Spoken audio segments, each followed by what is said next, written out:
Histórico de uma grande revolução científica proposta por Nicolau Copérnico. Artigo escrito pelo professor Edgar Dias de Vasconcelos. Muito inteligente, foi seminarista, posteriormente padre, estudioso, formou em diversas disciplinas tais como filosofia, matemática, medicina e física. Exuberante intelectual, homem de vasta cultura, estudou entre outras universidades em Cracóvia, um doutor de renome, inventor da astronomia moderna, revolucionou a física com a teoria heliocêntrica. Contribuiu para solucionar o problema em referência à concepção do homem a respeito de si mesmo, da acepção antropológica do lugar do homem no universo. Desenvolveu seu trabalho relacionado à astronomia, criando um impacto profundo na Igreja Católica, mudando o modo de entender a religião. Posteriormente, após a sua morte, despertou fúria no Vaticano. Porém, já estava morto, restou para Galileu a fúria. O Santo Ofício espertamente soube livrar-se da Inquisição. Giordano Bruno, que também fora influenciado por Copérnico, morreu impiedosamente queimado. Mesmo assim, Copérnico era ligado à Igreja e defendia intransigentemente a ortodoxia. Talvez estratégia política para comportar diante da ignorância inquisitória. Demorou em publicar suas descobertas, naturalmente com medo da censura da Igreja. Acreditava profundamente que tinha razão a respeito de tudo que formulou. Profundamente silencioso, sabia das trevas às quais estava mergulhado. O mundo sempre fora desta forma, na sua globalidade. Permanece sempre o absurdo. Os que detinham o poder estavam mergulhados na mais profunda estupidez a respeito de tudo, ao contrário da lucidez.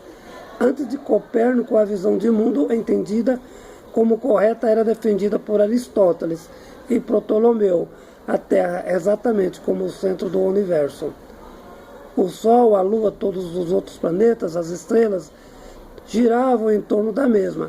Essa teoria, conhecida como princípio ptolomaico, a visão totalmente coerente com o sistema teológico que consistia que todo o universo fora criado por Deus. Então, Ptolomeu e Aristóteles eram responsáveis por essa epistemologia, na qual o centro do mundo poderia ser tão somente a Terra, e que a Terra fora criada para sustentar um plano divino. Esta fora a ideologia no mundo antigo e medieval, sustentado pela patrística e a escolástica, Santo Agostinho e Tomás de Aquino. A teoria de Copérnico contrapõe tal fundamento. A Terra passa a não ser mais o centro do universo. Antes de Copérnico, outro cosmólogo, cujo nome era Aristarco, já imaginava o mesmo diferentemente de Ptolomeu. Estava iniciando a grande revolução cosmológica. O mundo lentamente caminhava à perspectiva da mudança. O que passaria por Copérnico, Galileu, Johannes Kepler, Newton, Heisenberg, Einstein, aos físicos quânticos contemporâneos. O mundo teria que radicalmente mudar, e de forma radical, até chegar aos dias de hoje. A defesa da teoria do princípio dos múltiplos universos, galáxias contínuas, o universo sem início e fim, tendo como origem o mesmo princípio, a origem entendida como Terra, ou melhor, como eterna continuidade evolutiva. O mundo modifica teoricamente, lentamente, anos e anos, para evoluir a uma nova concepção. Desse modo, na superação da concepção de Ptolomeu, sendo que algumas revoluções não foram corretas ou parcialmente certas em alguns aspectos. Relevante. Aristarco de Salmo nasceu no ano 340 a.C.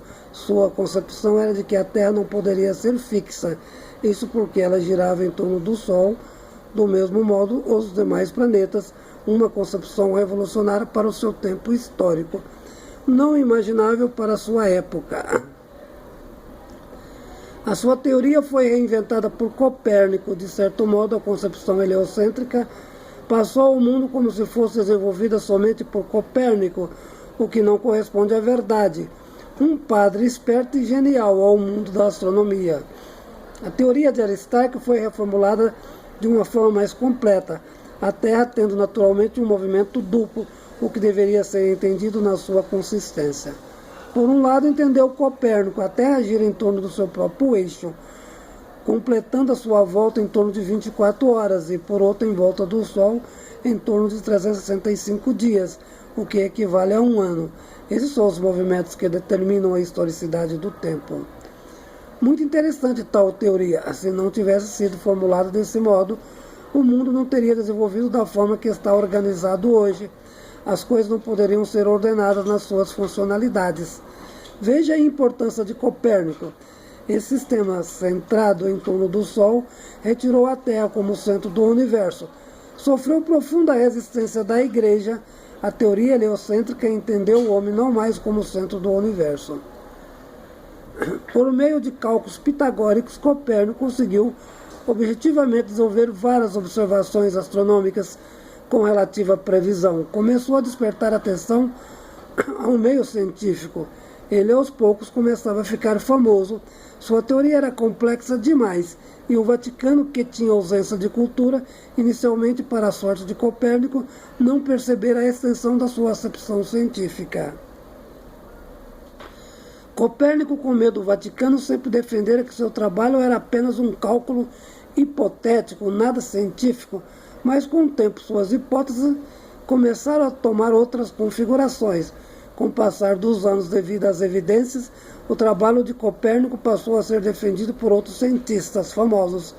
Entre eles podemos destacar a figura de Galileu, como mais tarde também Gianni Kepler, Isaac Newton, entre outros. Einstein sofreu influência direta de Copérnico. A teoria não foi aceita durante toda a sua vida, o que era até natural, mas um século depois o cenário da astronomia começou a ser modificado. As ideias de Copérnico começaram a sofisticar do ponto de vista científico, transformando em uma tese irrefutável. Foi por essa ocasião que a teoria heliocêntrica passou a ser condenada pela Igreja. Copérnico, sempre vivo, dedicou a sua obra em que defendeu a teoria heliocêntrica a De Revolutionibus Orbum Celestium, ao que refere a tradução sobre a revolução das esferas celestes, com sabedoria, a dedicação ao Papa, deixando o mesmo emocionado na ocasião. Seus historiadores imaginam que tal dedicação tenha sido tão somente uma estratégia em defesa própria. Copérnico era inteligente e sabia muito bem como enganar o Vaticano. A intenção era de fato ter paz para poder pensar e escrever.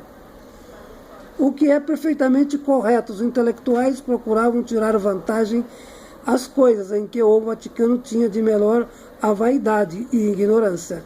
Mais tarde, sobretudo quando Galileu procurou transformar a tese de Copérnico como fundamento científico, o Vaticano, muito irado ao perceber o engano que fora antes, tinha sido de certa forma ludibriado pela própria obra.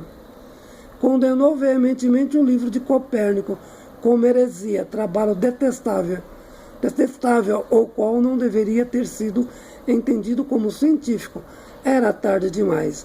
As ideias de Copérnico já definidas aos meios acadêmicos, isso para a sorte do mundo e do desenvolvimento da ciência.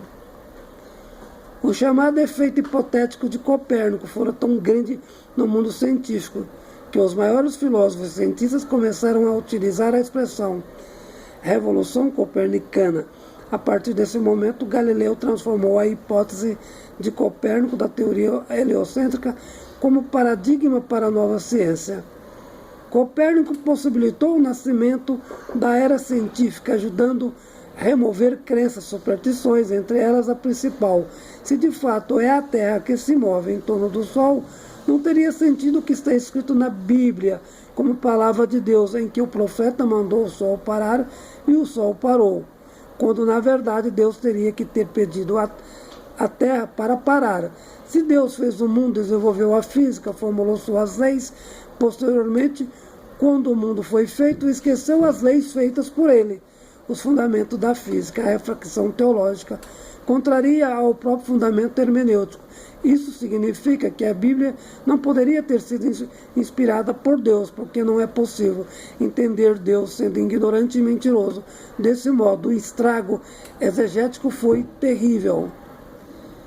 As autoridades religiosas não teriam mais a sustentação do poder em princípios metafísicos, e muito menos os reis poderiam ser divinos. O modo de produção feudal começa com um novo entendimento científico ruir em suas bases. Esse entendimento talvez tenha sido a maior das revoluções. Aqueles que usavam o poder de Deus para estabelecer na Terra o poder político estavam fazendo uso ideológico do mesmo. Foi realmente uma revolução.